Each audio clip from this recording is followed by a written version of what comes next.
Adam boşuna tek başına antrenman yapmıyormuş demek. Herkese merhaba arkadaşlar. Bugün yine çok değerli bir konuğum var. Teşekkür ederim. Harun abiyle buluştuk. Oğlum ürküyorum böyle yapıyor falan ya. Ya videoya girince direkt böyle bir ses tonum yükseldi ya. Evet. Ben de abi sizin gibi adapte olmaya çalışıyorum bir 10 saniye kadar baktıktan sonra. Son bu kütlen çok fena olmuş yani maşallah. Ama gücüm de arttı. Gücü de göreceksin şimdi antrenmanda yani. Zaten gücüm vardı da demek ki artık daha neler Yok oldu. abi vitaminsiz zarganaydım ya. Bugün ne basacağız? Sen basacaksın gene oğlum biz öyle şantiyon takılıyoruz. Ne var programında? Abi incline bench. Onunla başlayayım hani full body gibi. Tamam. Üstüne lat pull down, izole falan atarız bir şeyler. Tamam olur. Artık ses derdimiz olmadan da rahat rahat basabiliyoruz. Binanın yıkılma problemiyle kurtuldu. Bina artık temelleri sağlamda. Öyle bir derdimiz de kalmadı. Kahveden bir yudum alayım da. Allah. Biliyorsun abi kahve içince ben kendimi geliyorum direkt. Tuna'nın buna nasıl bir kahve attığını görseydiniz. Yani bir ailenin içeceği kahveyi bir şeyde Bak, içiyor yani. Ne diyor? 10 büyük bardak, 15 küçük bardaklık kahve. Bu ağzına kadar doluydu yani. Dolu da ben onun içine attığım kahve miktarından bahsediyorum. Direkt paketi döktüm böyle. Evet. Kafein hapı içmeyi sevmiyorum ya da çok böyle pre-workout adamı da değilim. Kahveyi böyle o antrenmandan önce uzun uzun içmek bir rutin. Önce bir kokluyorsun. Dünyanın mesela keskinliği şu an %50 arttı böyle. Sonra bak bir yudum alıyorum. Kulaklarım tıkalıymış, onlar açıldı. Öyle bir kahve. Bunu denemeyin oğlum evde. Siz normal için kahvenizi. Sen ne yapıyorsun abi? Antrenmanlar nasıl gidiyor? Hayat nasıl gidiyor? İyi. Yani biz bayağı bir videoya geçmeden önce dedikodu yaptık. Dumbbell curl videosu vardı değil mi? Ben izlemişim 5 tekrarını. Tuna'nın olduğunu unutmuşum. Kaç ki 80 kilo. 80 kiloyla. 80 kilo. Aynen 80 kiloyla. Ben onu hikayede görmüştüm Instagram'da da. İçeride kim yapıyordu diye konuşuyorduk. Sonra dedi ki Tuna ben yapıyordum. Abi bugün seninle curl atmayı deneyeyim mi? Kaç kilosun şimdi? Yani 100 olsun hani. 100 kilo. 100 desin. Tek kol 100 kilo curl. Lan bir dumbbell olmadığımız kalmıştı. Abi ya. Eyvallah dumbbell oldu. Ne demek ya. Arkadaşlar yorumlara belirtin. Harun abiyle curl gelir mi gelmez mi? İleri alıp bakmayın. Rica ediyorum. Spoiler yok. Bir de bir abone olup video like atmayı da çok görmeyin. Harun abiye de abone olun. Teşekkür. Bana da abone olun lütfen. Sağ olsunlar gayet iyi destekliyorlar. Zaten Tuna'nın videoların izlenmesinden belli yani maşallah. Sağ olsunlar. Yok yani. Sevenlerimiz. Biz de takipteyiz. Severek izliyoruz. Ya seni ayrı bir seviyorlar ama abi ya. Sağ olsunlar ya. Vallahi yani. senin ama enerjin ayrı bak. Geçen söyleşte sordular bana. En çok video çekmeyi sevdiğin sporcu kimdir diye. Harun abi dedim. Kamera arkası dışındaki muhabbet de bambaşkadır arkadaşlar. Hatta ben bir kamera arkası muhabbetimizi daha söyleyeyim. Tuna'nın meğersem önceden bir oyun kanalı varmış. Ben onu bilmiyordum hem de bayağı eskilermiş. Oradan mesaj atılıyormuş falan da ben onu bilmiyordum 2011'de. Evet, YouTube'da Trovision nickname ile Wolf Team oynuyordum arkadaşlar. Zaten bazılarınız biliyorsunuz. Harun abiye anlatıyorum. O zaman YouTube'da DM atılıyordu. Bildiğin YouTube bir sosyal medya platformuydu aslında. Tasarım da farklıydı. Evet. Zaten tasarımını hard diskten bulup koyarız şuraya bir yere. Sonra bu televizyon olmaya yöneldikten sonra kaldırdılar o şeylerini. Bir oyun kanalı daha gelir mi o zaman? Ya olabilir, niye olmasın? Çok keyifli öyle şeyler. Yani bence o da izlenir ya. Sen oyun oynuyor musun abi? Ben oynayanları izliyorum ya. Bende oyun oynama şeyi pek yok. Bir ara bir PlayStation vardı. Ondan sonra o da gitti. Ama şey oynadım ilk defa. Ne oynuyordun abi? God of War. Ve çok keyifliymiş ya. Vallahi benim favorim ya. Çok beğendim. Yenileri değil de ben eski üçlemeyi seviyorum. Benim oynadığım da 3. falandı. 3 en güzeli ya. Zeus'u öldürdüğü o vardı işte. O herhalde 3 oluyor. Abi Zeus deme ya. Niye lan? Kötü bir karakter mi? Hayır ben triggerlanıyorum. Direkt böyle o şarkılarla antrenman yapıyorum ben bu arada. Oo, vay ana. Deliriyorum ya. Senin de Spotify falan var mı? Ben Apple Müzik kullanıyorum. Ondan. Onu soruyorlar ama liste değil mi? Aynen liste soruyorlar da antrenmanda ne müzik dinliyorsunuz diye. Ondan ben de sana sormak istedim de. Ya Spotify'da bir listem var. Takipçiler için hazırlamıştım aslında. Hatta video açıklamasına koyayım. İstiyorsunuz zaten arkadaşlar. Apple olanı da koyayım. Daha çok Apple'ı kullanıyorum ben. Apple'da şey güzel. Bilgisayardan, iTunes'tan da kendim istediğim şarkıyı atabiliyorum. Ben müzik yerine böyle motivasyon şarkıları dinliyorum bak. Bunları böyle bilgisayardan yaptım. Oo. Hep powerlift motivasyon falan. En sevdiğim şarkılar bunlar. Hiç öyle Türkçe bir şey falan dinliyor musun arada? Öyle denk geliyor mu? Türkçe belli başlı sevdiğim şeyler vardır. Eskilerden rock, işte Teoman, Gripin, Manga, bunlara bayılırım. Ondan o böyle ben böyleyim yani. Ben Türkçe popçuyum. Türkçe popçu musun? Türkçe pop. Türkçe pop'tan da var sevdiklerim ya. Ama böyle daha çok şeyim. Yabancı metal falan, antrenmanda onlar gidiyor. Sert. Adamın her şey sert. Kahve sert, müzik sert, antrenman sert. Biz de geldik burada işte normal insan muamelesi görüyoruz. Ne yapalım? Olduğu kadar. Ben ama bu hayatı sert böyle böyle her şeyi uç nokta yaşamayı çok seviyorum. Ben sana hem insanların merak ettiği, daha çok aslında dışarıdan sorulan sorulardan izin olursa sormak istiyorum. Tabii ki abi ne istersen. Nereye kadar büyüyecek? Nereye kadar böyle gidecek? Hep bunu diyorlar ya. Aynen, sen hep böyle bir beklenti var ve sen sürekli mevzuyu açtığın için, ileri götürdüğün için hani bunun limiti ne olacak ya da senin kafanda bir hayal var mı? Aslında abi hiçbir zaman bir rakam hedefim olmadı. Ne powerlifting'de ne de böyle büyümek olarak zaten hani benim amacım büyümek değil. Benim amacım gücümü arttırmak. Güç arttıkça kaslar da büyüyor bir şekilde. Bir de şimdi kalorilerim çok yüksek. Yüksek kaloride daha büyüyorsun. Tuna abiniz gerçekten kahvaltıları falan efsane meşhur. Sırf o videolarda değil, günlük yaşantıda da bir gün olur da kısmet olur da annesi bir kitap yazarsa hepiniz okursunuz. Şimdi kendi salonunu da kurdun. Kurdum abi. Ses açısından çok rahatlattı beni. Evet. Burada böyle daha iyi odaklanabiliyorum. Aslında tüm bu ev organizasyonunu da bu yüzden yaptım gibi. Rahat antrenman yapabilmek için. Senin duruma özel bir yer lazım ya. Hani ben o binada oturan olmak istemezdim, açık konuşayım yani. Zor. İdmanda dumbbell kırıldı da yer gök inlemişti ya. Ya sorma. Ayağına geldi mi diyor hiç. Hani canın önemli oğlum. Can bu yani. Yok. Trisepsiyle gene disepsi dedi mi sakattı. Trisepsimdi. Sakattı. Yani Tuna aslında birçok hareketi yaparken sağında solunda sakatlıklar var ama. Ya oluyor ama bir yerde olsun. göz ardı etmek zorundasın ya. Çünkü hep olacak bunlar. Ya öyle tabii. Onları göz ardı etmeyen insan bu ağırlıklara da çıkamıyor. Hani kopma seviyesine getirmiyor hiçbir şeyi. Peki bir şey sorsam. Mesela o kopmayı hissettiğin an oldu mu? Abi çok kötü oldu. Trisepsim koptuğunda bayağı böyle orasının kısaldığını hissettim. Peki anlık hani nasıl diyeyim, böyle bir ısınmadır, bir şeydir, acıdır. Çok ağrıyordu. Ben sürekli ağrı kesici sürüyorum. Orayı böyle işte masajla idare etmeye çalışıyorum falan. Ama bir yerde artık kopunca acısı geçti biliyor musun? Koptuktan sonra Oğlum, geçti. Değişik adamsın ya. Ama yemin ederim. kopana kadar bayağı ağrıyordu. Evet, vay be. Bu ama antrenmanlardan geride koymadı bak yani. Bir süre pres yapamadım. Çekiş yaptım. Evet. Bicepsten falan. O aralar böyle preslere şey yaptım falan. Sonra tabii topladım. Sonra hiç böyle baktığın, gördüğün oluyor mu Instagram'da falan power yapan gençlerden? Ya da genel gördüğün bir hata, bir şey var mı böyle hani Ya besleniyor? ben power olarak değil sadece spor yapan gençlerde sevmediğim şeyi söyleyeyim. İlacı öven, o tarz paylaşımlar yapan, işte ilaç kullandım spor salonunda ağırlıkları fırlıyorum falan. Bu tarz şey hoşuma gitmiyor. Onun dışında çok düzgün böyle sporcu gençleri görüyorum zaten. Hatta böyle takip ettiğim oluyor. Yeni nesil sağlam vallahi. Yaşı küçük olup 300 deadlift'lere çıkan insanlar var. Sen sporda daha böyle body takılıyorsun. Ya Bodybuilding. ben bodybuilding takılıyorum. Şimdi power'ı da bu aralar o da çok revaçta hani. Evet. Şimdi yaptıkları form vesaire, ben onlar hakkında pek bilgi sahibi olmadığım için çok değişmiş Devran. Yani çok şanslılar gibi geliyor bana. Ya kaynak çok şimdi. YouTube'u açıp bir sürü yerden bir şey izleyebiliyor. Evet. Ben bu spora başladığım zaman çok kısıtlıydı. Bir yerde deneye yanına, kendini öğrenmek zorunda. Senin zamanında da öyle abi. 20 sene olacak 20 sene antrenman abi. yapalı. Ama dediğin gibi pek bir şey öğrenemiyordun. İnternette falan da o kadar. Olsa da İngilizce oluyordu. İngilizce de bizde olmadığı için geliştiremiyorduk kendimizi. Ama mesela Tuna'nın 10 numara İngilizcesi varmış. Ya Diğer sağ ol, videolarından sağ ol abi. öğrendik. Benim şeyden çocukluktan abi İngilizcem Yok, ya. o güzeldi. Kolejden. Orada bir gelişti işte. Ya çok şahane. Aslında bilgi birikim olarak da ne kadar dolu olduğunu gösteriyorsun bir yerde. Bu çok güzel değil mi? Bunları da örnek alırlarsa kendilerini bence her kulvarda geliştirmeleri Ya lazım. sağ ol abi işte evet insanlar şimdi sanıyor ki beni ben sadece ağırlık kaldırıp yemek yiyorum ama hiç böyle bir şey yok. Yani belli bir seviyede de olman lazım. Eğitim açısından işte kendi geliştirme açısından. Bunlar önemli. Yoksa bu işin şov kısmı. Bu ağırlık kaldırıp yemek yeme eğlenceli kısım. Bizim öteki videoda Tuna'nın diğer evinde mesela çizimler vardı. Aa, Onlar Tuna'nın çizimleriymiş mesela. Ben de orada misafir olduğumda öğrenmiştim. Çeşitli olabilmek hani o çok güzel. Özellikle de işte böyle sohbet ediyor olabilmek, farklı konulara da dahil olmak tam aslında olması gereken bir sporcu kültürü yani. ya tabii şimdi zaman kalmıyor çok. Ben de eskiden daha çok zaman ayırabiliyordum. Resim çizim, gitar çalıyordum bir dönem. Oo, ama Elektro buradaki... gitar, akustik gitar. Vay be. Ama şimdi tabii hem YouTube belli bir iş disiplini gerektiriyor. Sürekli Evet. onunla meşgulsün. Antrenmanlar ayrı. Aileme zaman ayırıyorum. Mecbur belli hobileri çıkartmak zorunda kalıyorum. Tabii günün birinde neden olmasın? Tekrar Tabii ki de. başlayabilirim belki. Tabii ki de. Oh bir kahveyi de içince bir şey oldum böyle. Vitamin ve enerji de oldum ya. Benim güneşimi kapatıyor farkında. Ben Şaka yapıyorum, bloklamışım yok. seni. Evet, Yok, evet. yok. Ben koruyorum seni abi gözün yamışmasın diye. Sen bu arada gelene kadar önceki günler hep gece oturuyordum. Gündüz uyuyordum bütün gün. Daha öteki geldiğimde de öyleydi. Tuna geceleri yaşıyordu. Harun Çünkü- abi akşam 7'de geldi ben daha kahvaltı ediyordum falan ya. Aynen öyle. Tuna kahvaltı yapacağım dedi. Ya bir kahvaltı ne kadar sürebilir ya? Hani bir insan yarım saat kahvaltı yapsın. Bir saat kahvaltı yapsın. Bak bundan abartmıyorum 4-5 tane içti kendi başına. Su gibi çekiyor. O gün ama sonra benim videoyu çektik, seninle tavuk şiş çiğ batırmıştık. O abi de sağ olsun çok güzel ağırlamıştı. O yeni yer açtı, sen bir daha gel. Aa, Bahçeli falan gidelim. şube mi açtı, taşıdı mı? Şube açtı. Oo tamam reis.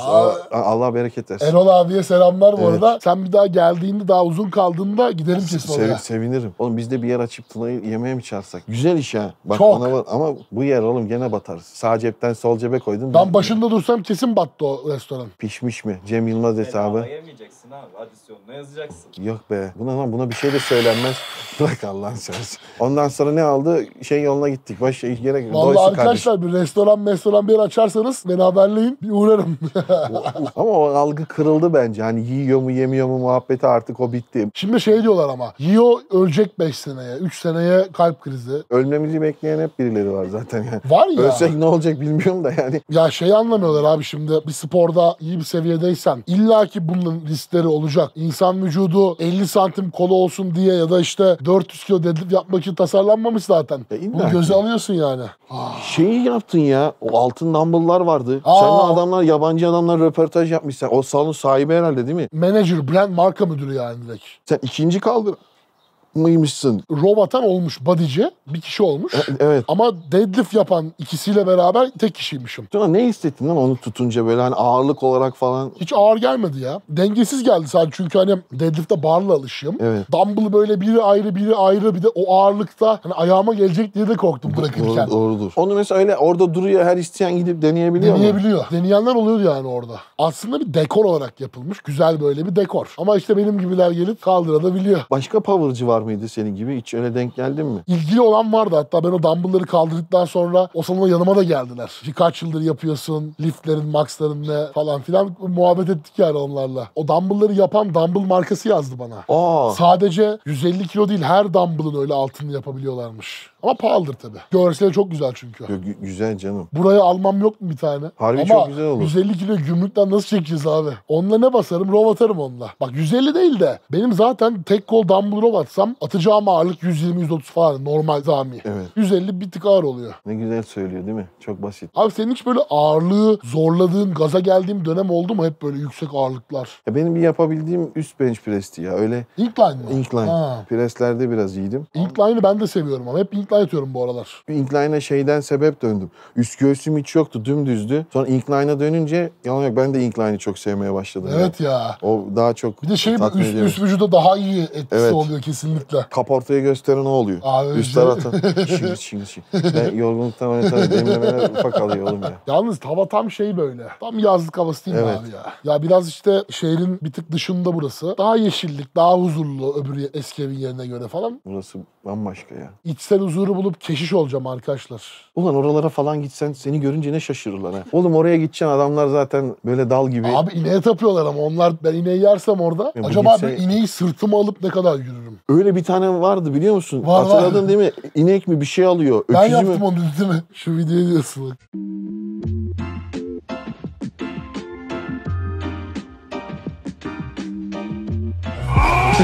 Oğlum helal olsun dayı ya. Tamam bunu burada izlemişiz görüyor musun? Yok ama biz ondan laf yeriz ya. Hayvana eziyet olur mu acaba? Yok be abi, hayvanı jest olur. Ben taşıyorum hayvanı.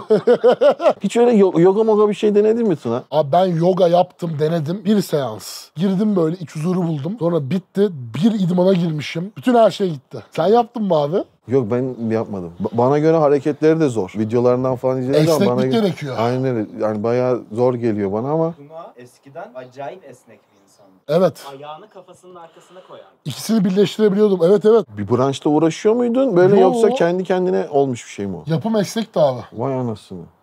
Ama harbi bir de atmış ha. Hiç çalışmadan yani özel bir şey yapmadan. Yok ama şu anda ben mesela fizyoya gidiyorum. Doktorum diyor yani sen kilona göre acayip esneksin. Ne yapıyorsun falan. Gene genetik faktör Genetik. öne çıkardı görüyor musun? Çalışma, disiplin, azim bunlar okeyiz. Ama genetiğinde ufak da bir olsa önemi oluyor. Ama Yoksa öyle. mesela ilaç söz konusu olan bir steroid. Herkes ilaç alıyor ama kim aradan sıyrılıyor? Kendini gösteren kaç kişi çıkıyor? Alsınlar. Naturaller de var. Onlara da lafımız yok yani. Yapmak isteyenlere, gerçek naturallere selam olsun burada. Sadece bitkiler doğal büyür. Ha, o da var evet. En son ne zaman kuş sesi duydun abi? İstanbul'da duymadım ya, burada işte sevindik ona mesela.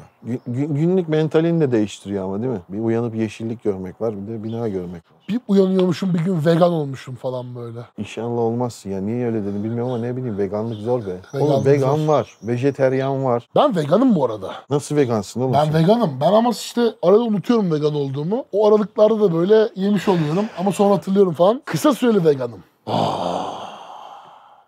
Biraz da bana koysana ya. Kaldırmışken koyayım sana da. Aynen. Onu bekliyorum.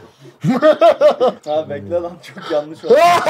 Oldu oğlum onu artık editlediler attılar bizi yakaladılar. Şunu görüyor musun bak abi. Yani filtre makinesi bile filtre edememiş öyle bir kahve. Ödemez oğlum onun videosu olsaydı. Orada harbi dünyanın kahvesi var. Ben şimdi daily vloglara başladım bu arada. Günlük hayatım böyle Oh. antrenmanımı işte fizyoya gidiyorum, fizyoyu, yemeğimi falan. Kahveyi ayrı bir yerde koyacağım. Onu bir görsünler zaten. O ne oğlum ya? Ya mesela şu an kafein doygunluğuma ulaştım. Şuna bakınca bile böyle midem bulanıyor. Öyle bir kahve yani. Ben mesela kahve içip işte antrenmanda ilk ana seti atarım sonra kusarım. Kusunca gücüm artar. Abi ne değişik şeyler var ya. Niye içtik o zaman? Dünyanın parası niye gitti şimdi? Ne kusacaksın? O kana geçti. Aldık alacağımızı oradan. Oğlum bunları denemeyin ya. İlla kusacak, bulanıp da kusacak reis. Burnu kanayacak, dizi yarılacak, hasar alacak ki o zaman. Sessiz Buna harbi sakin. ne olacak oğlum bu? Ne olacak bu? Öldüğün zaman sormayacaklar mı sana? Oğlum ne yaptın bu bacaklara, bu vücuda ne kadar yordun, ettin demeyecekler mi? Hakkı verildi diyeceğim abi. Harbi lan Tuna burada nasıl dayanacaksın öyle? O da ayrı bir şey ha. Dur bakayım. Bir şey olmaz ya. Isınır. Ulan buna da neyine alışacaksın? En kötü ya? polisi ararlar. Ronnie Coleman antrenman yaparken polis geliyormuş ya evine. Komşular polisi arıyormuş. Yeah money diyor bana. Lightweight.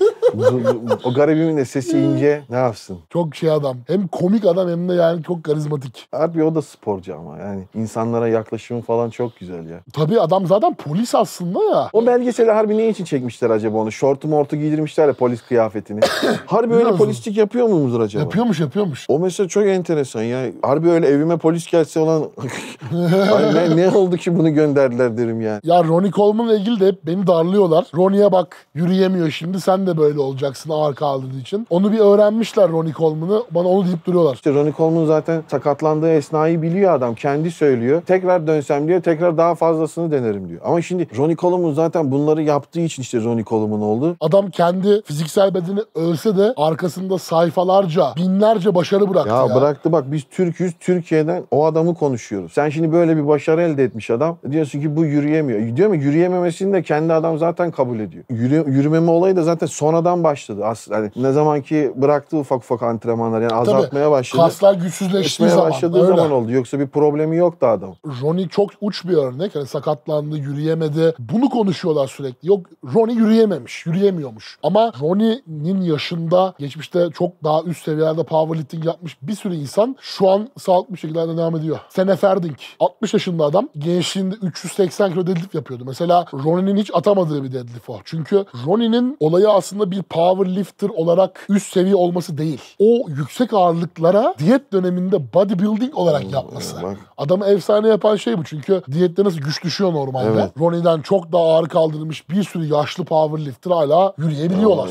Şu adamlar 400 küsur kilolarda. Ed Coan mesela. Ed Coan 410 kilo deadlift'i var. Adamın boyu 1.65. Kendi branşına girince nasıl ateşlendi görüyor musun? Çat çat nasıl savunuyor. Bu herkes kötü olacak diye bir şey yok yani. Yani bir tane olmuş diye herkes olacak diye Abi, bir şey yok. aynen öyle olabilir. Biz olmamayı hedefliyoruz. Evet önlemini alacaksın elinden geldiği kadarıyla. Sonrası olacaksa olacak zaten. Daha bir şey yok yani. Olursak da videoları likelayın arkadaşlar. Aileme para lazım. ya nerede duracağımı bilemedim. Yok Vallahi. abi yok dediğim gibi her şey makara burada ya. İnşallah onlar da keyif almıştır videodan. Ya bayağı da sohbet ettik abi. Seninle Evet. aylardır görüşmüyoruz çünkü ya. Evet görüşmüyoruz daha az görüşelim. Yoksa bizi alabilirler oğlum bu nedir? Almasalar bile biri önümüzü kesebilir. Bu korkmuyorlar bize yazık yani. Bizim bu kadar cüssemiz de yok. Abi ne alaka yok ya. Bilmiyorum yani. Vay be Tınay. Vay be abi. Vallahi ama güzel güldük ben sevindim. Enerjimiz yerimize geldi ya. Evet Sen de yorgundun zaten ilk buluştuğumuzda falan. maalesef bir ufaktan vardı ama iyi oldu. Ama şehir dışından geldin abi. Şimdi güzel bir antrenman. Kahve çok içmemişsin ama sana bunun kokusu yetti herhalde. Geliyor değil mi? Keskin. Kokusu keskin abi. Tuna tavus bardağı da. Arkasında da yazı var. Ne yazıyor? Vücut ağırlığında güzel şeyler yapılabilir. Evet. Benim karantinadaki makara cümlemdi böyle. Vücut ağırlığıyla güzel şeyler yapılabilir. Vücut ağırlığı 150 kilo ama. Ya işte, evet. Şınav çeksen 125 ile aynı zaten. Değil mi? Ha, doğru ha. O zaman abi antrenmana geçelim ufaktan. Bir ısınalım arkadaşlar, sonra da... Bir şeyler yapıyor ben. Oy kapatalım ne olur. Kapatalım. Harun abi. Kapatalım. Sizden rica ediyorum. Ben görüşmek üzere. Bay bay, bay bay.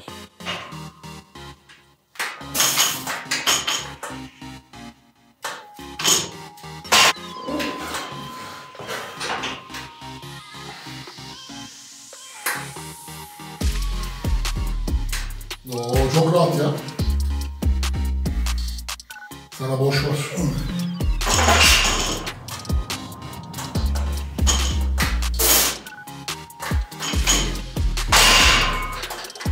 Çok iyi, çok iyi. Devam. Oo, boş var sana. Devam. Devam.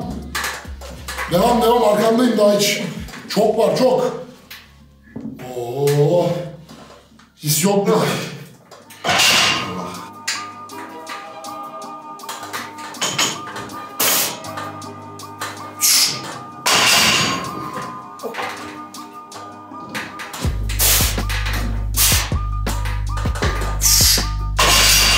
Çok arkada.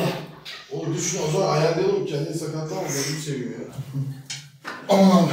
Oğlum eziyor adam. Biriniz bir şey söylemiş mi? Şu an tüm hype'ım gitti. İlham kaçtı işte görüyorsunuz adamın ilhamı kaçınca. Oksijen bitti abi. Herkes adamın üstümüze saldırmasın diye herkes sessiz sessiz duruyor.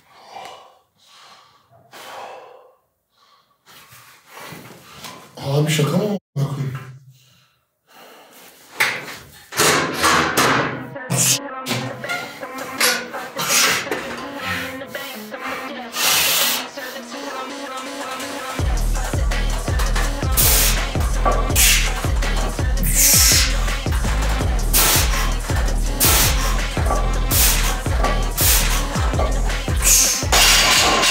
Şimdi ya. Lekimi de koyacağım. Gibi bastım. Bize göre 10 numara oldu da sen Evet. Sen bir şok oldun abi. girdin bastın da beğenmedin de bilemedin ki. Benim antrenman hep böyle ama. Spor salonunda bu kafayı anlayamıyorlar. Yok doğrudur.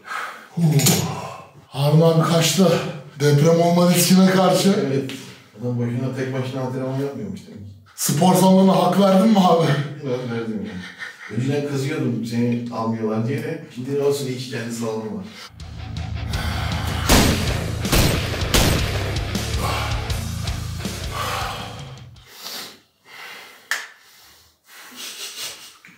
Nereye geldik anasını? Haydi men. Sen yaparsın oğlum. Desteğin lazım. Bunu yardım edebiliyorum desem yalan yani.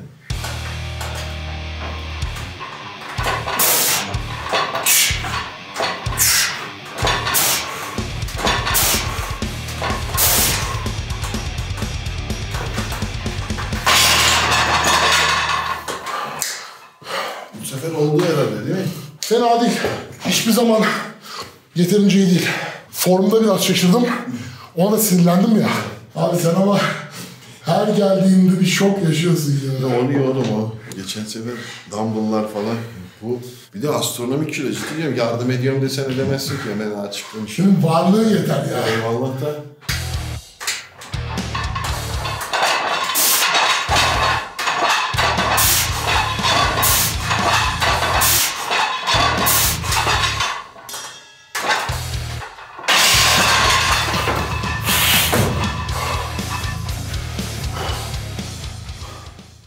Şimdi beğendin mi kızdın, beğenmedin mi kızdın? Niye kızdın? Çok hoşuma gitti abi. Psikoloğa gidiyordum. Demişti ki sen bu spora gittiğin sürece bizim seanslarımız hiçbir işe yaramaz. Daha gelme demişti. Evde denemeyiniz.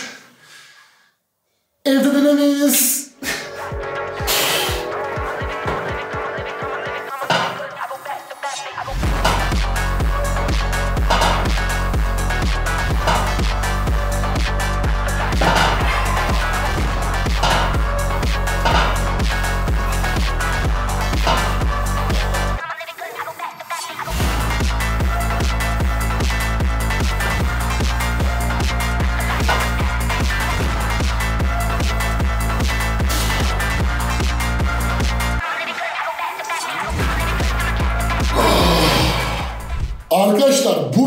spesiyeli Harun abiyle Köl. Tek gol kaç kiloydun abi? %100 kilo olmuş mu? 100 kilo. Abi bunu atarsam daha ötesi yok herhalde. Bak kız arkadaşımla yaptım. Orkun Işıtmak'la da yaptım. O da 75 kilo falandı. Nasıl tutacağız? Nasıl şey yapmayı? Abi şimdi sen bacaklarını şurama saracaksın. Burama da kollarını şey yapacaksın. Ben de böyle. Oğlum bu ne diyor bacaktan bana? Nece konuşuyor? Nasıl sarayım bacağım ben oraya? Ha böyle tutacaksın gel gel. Bak tutuyorum. 1, Hadi. 2, 3. Hadi. Dur tutmam lan. Kaydım lan. Dur kaydım. Kavrak. Allah. Lan. Amanın. Bir tane yaptım da kolu. Deme lan deme korkarım. Yok bir şey olmadı da. Bir tane sayılır mı? Sayılır. Bu kadar oluyor. O da benden kaynaklı. Benim bacaklar açını veriyor ama. Helal olsun sana. Taşımak bile taşımak. Sen kaç kilosun lan Yusuf? 50'sini. Sen kaç kilosun? Ben mi? 170-175. Bak biz ikimiz bir bu hepimiz kilo. Gel bak. Gel sen de otur. Gel.